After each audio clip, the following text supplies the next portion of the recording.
E aí, moçada, nessa videoaula a gente vai discutir um pouquinho a respeito do conceito de entropia.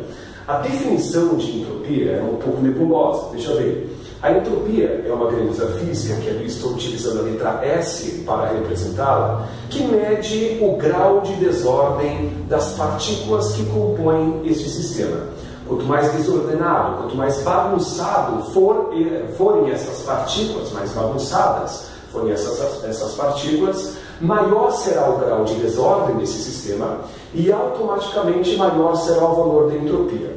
Eu costumo utilizar dois exemplos que servem para ilustrar metaforicamente a entropia, e o primeiro deles é o seguinte: imagine você que vai assistir um show de uma banda, por exemplo, né? A primeira música dessa apresentação desse show é uma música mais introspectiva, mais desanimada, meio depressiva.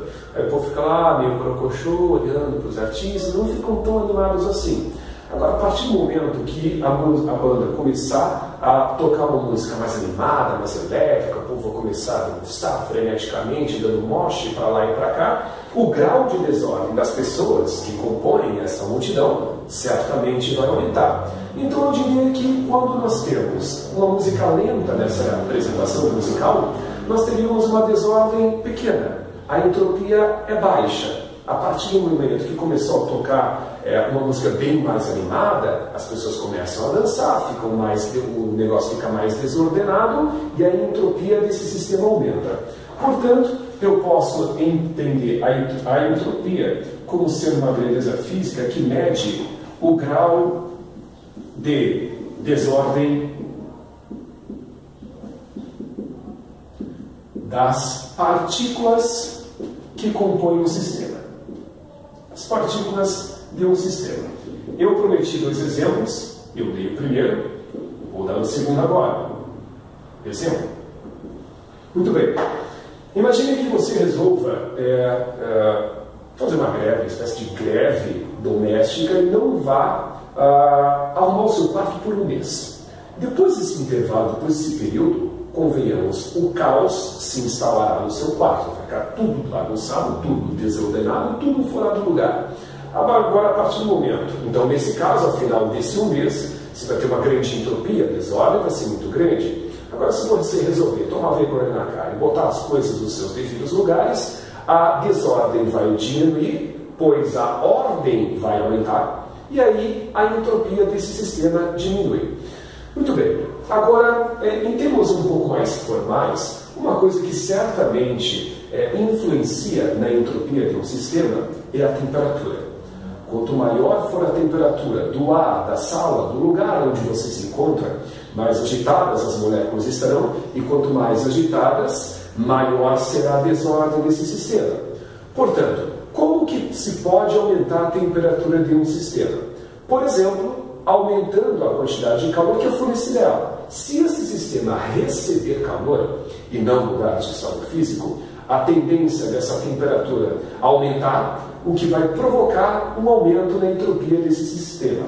Dessa maneira, a gente pode colocar as coisas da seguinte forma: se a quantidade de calor é maior do que zero, positiva, o que indica que este sistema ganha calor, então a variação de entropia também será positiva, ou seja, a entropia aumenta. Isso sem mudar de estado físico, obviamente. Agora, se a quantidade de calor desse sistema for negativa, indicando que o sistema está perdendo calor para o ambiente externo, está perdendo calor, então a variação de entropia será negativa e automaticamente a entropia diminuirá.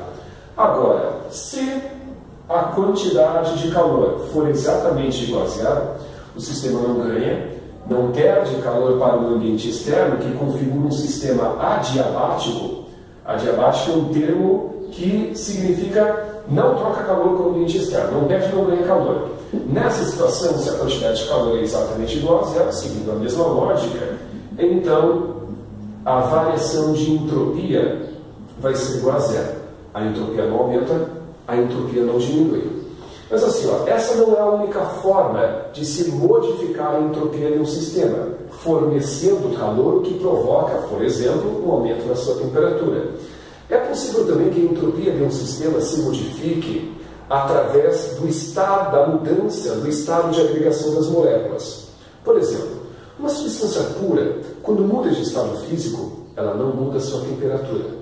Porém, o estado de agregação das moléculas se altera. Gelo, quando derrete, passa do sólido para o estado líquido. As moléculas que compõem a água no estado líquido ficam mais soltinhas do que as moléculas que compõem a água no estado sólido.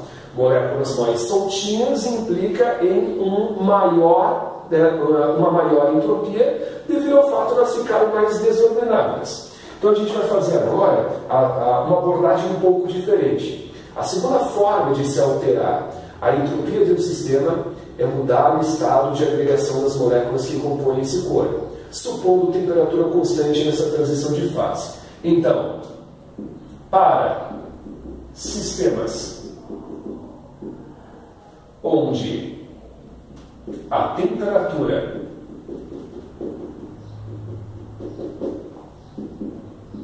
é constante, nessa situação de mudança de estado físico, por exemplo, a variação de entropia pode ser determinada através dessa equação: quantidade de calor dividido pela temperatura. Bom, esse Q representa a própria quantidade de calor e T é a temperatura. Geralmente esse conceito de entropia é mais utilizado para gases. E para gases a temperatura ela pode ser expressa oficialmente na escala Kelvin. É expressa oficialmente nessa escala termométrica.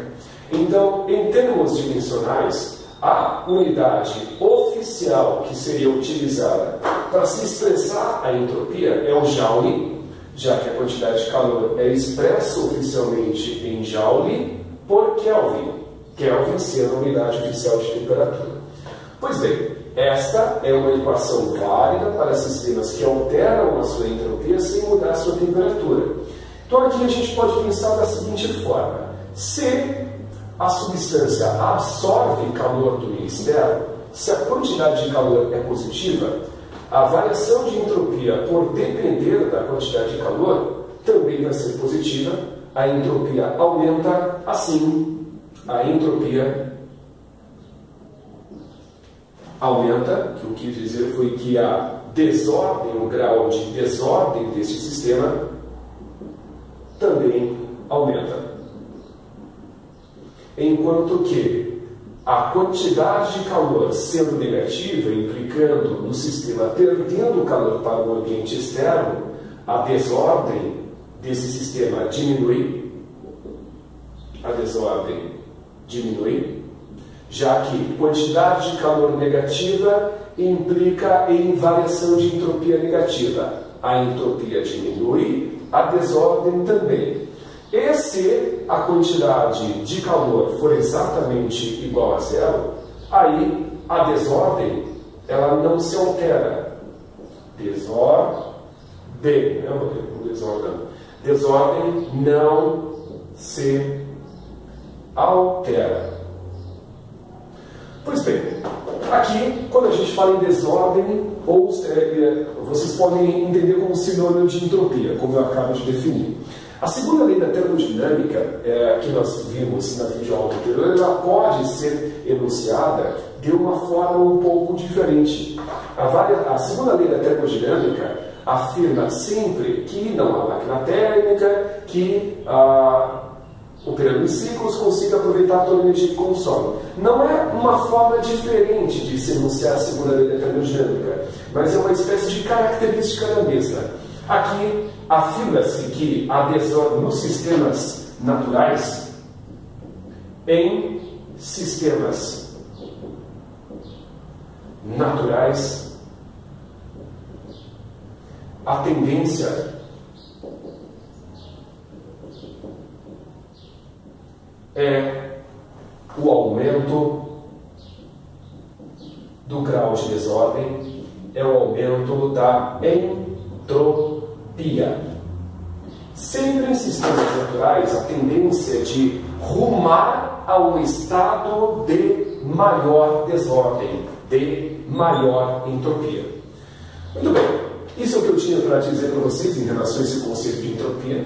Tem que entender o que é a entropia, quais são basicamente os dois fatores que influenciam no aumento de entropia, na variação de entropia, no aumento, a variação de temperatura, o que é conseguido com a quantidade de calor recebido ou cedido pelo sistema, e lembrar também que a temperatura, a entropia também pode ser influenciada pelo estado de agregação das moléculas que compõem esse corpo, da mesma forma nos moldes que a gente havia discutido inicialmente.